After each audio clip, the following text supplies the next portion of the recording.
तो आज हम बात करने वाले हैं आपके लिए अभ्यास के लिए सैंपल प्रश्न पत्र है। माध्यमिक शिक्षा मंडल मध्य प्रदेश भोपाल हाई स्कूल परीक्षा के लिए 2022-23 और सब्जेक्ट है विज्ञान।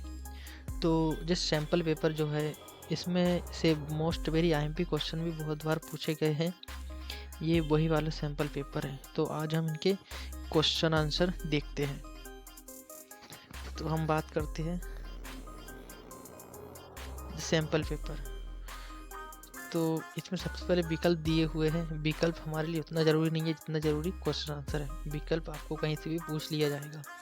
तो हम सीधे क्वेश्चन आंसर में चलते हैं। अगर आपको विकल्प करना है तो आप स्क्रीनशॉट खींचकर रख सकते हैं।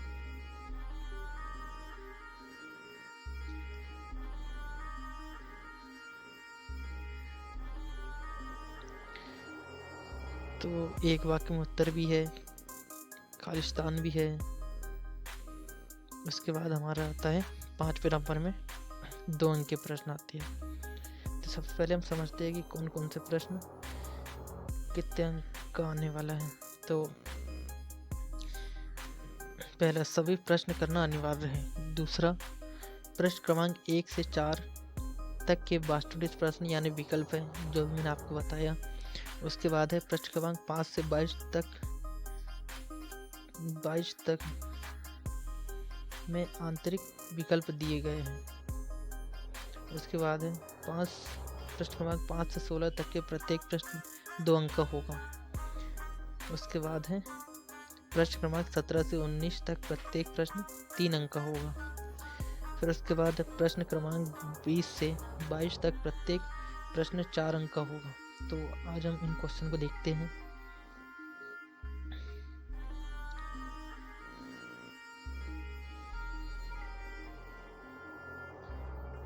तो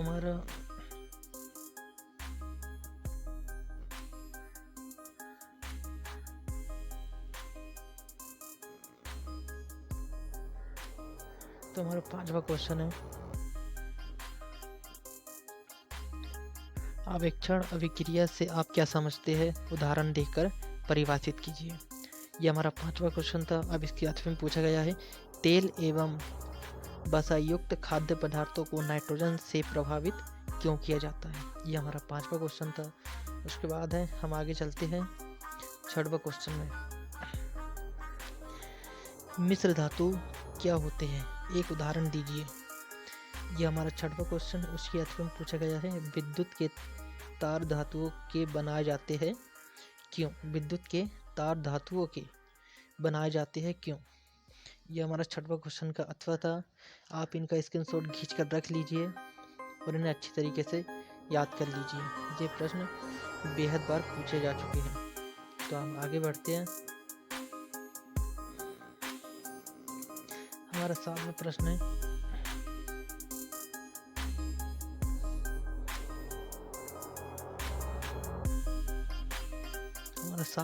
है, क्रियात्मक समूह किसे कहते हैं, उदाहरण दीजिए।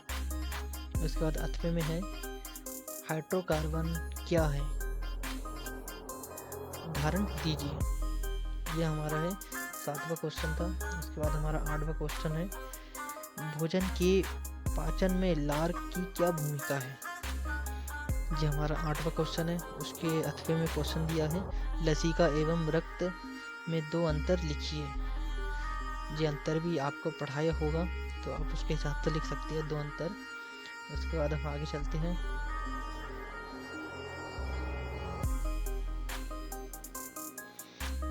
उसके बाद हम 9वां क्वेश्चन देखते हैं, स्वपरागण क्या है। उसके 8वें दिया गया है, द्विखंडीय बहुखंडीय से भिन्न प्रकार किस प्रकार भिन्न है। द्विखंडीय बहुखंडीय से किस प्रकार भिन्न है। यह हमारा 9वां क्वेश्चन था। उसके बाद हमारा 10वां क्वेश्चन है, समजात अंक क्या है, उदाहरण लिखिए। उसके 8वें में दिया गया है, मेंडल के प्रयोगों द्वारा कैसे पता चला कि लक्षण प्रभावी अथवा अप्रभावी होते हैं। उसके बाद हमारा 11वां क्वेश्चन है, किसी लेंस की एक डायरेक्टर क्षमता को परिभाषित कीजिए। ये हमारा 11वां क्वेश्चन है। उसके 8वें में अपवर्तनांक से आप क्या समझते हैं? ये क्वेश्चन बहुत बार पूछा जाता है, आप इसे अच्छी तरह तैयार कर लेना। उसके बाद हमारा 12वां क्वेश्चन है, दाढ़ी बनाने के लिए अवतल दर्पण की उपयुक्त है, कारण बताइए। उसके बाद में दिया गया है, अवतल दर्पण के मुख्य फोकस की परिभाषा लिखिए। जी हमारा 12वां क्वेश्चन है। उसके बाद हम देखते हैं 13वां क्वेश्चन, विभव किसे कहते हैं, इसका एसआई मात्रक लिखिए। जो छोटे छोटे क्वेश्चन है आप बड़े आसानी से तैयार कर सकते हैं। उसके बाद है, इसके अथवे में दिया गया है ओम का नियम। ये क्वेश्चन भी मोस्ट वेरी आईएमपी क्वेश्चन है, काफ़ी बार पूछा गया है ये वाला क्वेश्चन, ओम का नियम। तो आप इसे अच्छी तरह तैयार कर लेना।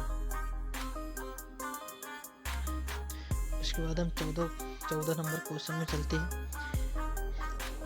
14 नंबर क्वेश्चन है, फ्लेमिंग के बाएं हाथ का नियम लिखिए। ये क्वेश्चन भी मोस्ट वेरी आईएमपी क्वेश्चन है, ये भी काफ़ी बार पूछा गया था, हमारे समय में भी ये बहुत बार पूछा गया है ये वाला क्वेश्चन। उसके बाद है, इसके अर्थ में दिया है, विद्युत फ्यूज क्या है, इसका उपयोग लिखिए। विद्युत फ्यूज क्या है, इसका उपयोग लिखिए। जो हमारा 14 का अथवा है। उसके बाद हम देखते हैं 15वां क्वेश्चन, द्विष्ट धारा एवं प्रत्यावर्ती धारा में प्रयुक्त अंतर लिखिए। द्विष्ट धारा एवं प्रत्यावर्ती धारा में प्रमुख अंतर लिखना है।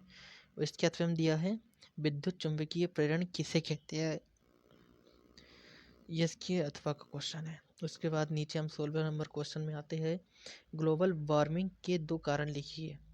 ग्लोबल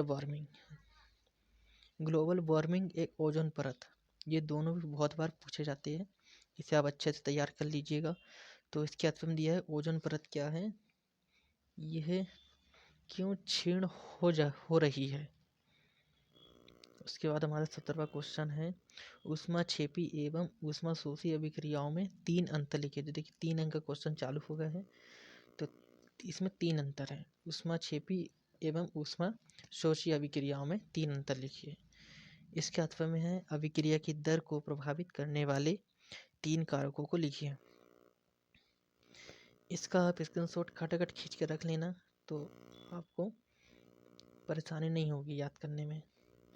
तो हमारा 18वां नंबर क्वेश्चन है, तंत्रिका कोशिका का नामांकित चित्र बनाइए। 18वें नंबर में है, तंत्रिका कोशिका का नामांकित चित्र बनाइए। प्रतिवर्ती क्रिया का रेखा चित्र बनाइए। उसके बाद 19 नंबर में है, स्वच्छ आकाश नीला क्यों दिखाई देता है।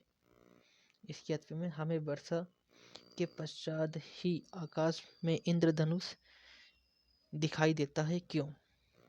ये क्वेश्चन भी काफ़ी बार पूछा गया है, इंद्रधनुष वाला।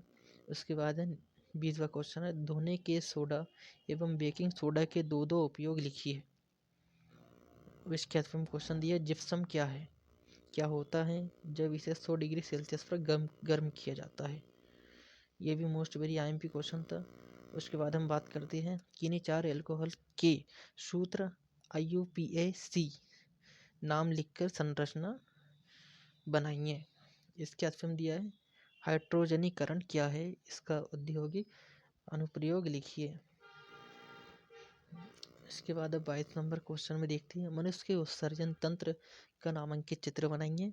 और इसके अथवा में दिया गया है, मनुष्य के पाचन तंत्र का नामांकित चित्र बनाइए। ये क्वेश्चन भी काफ़ी बार पूछे गए हैं।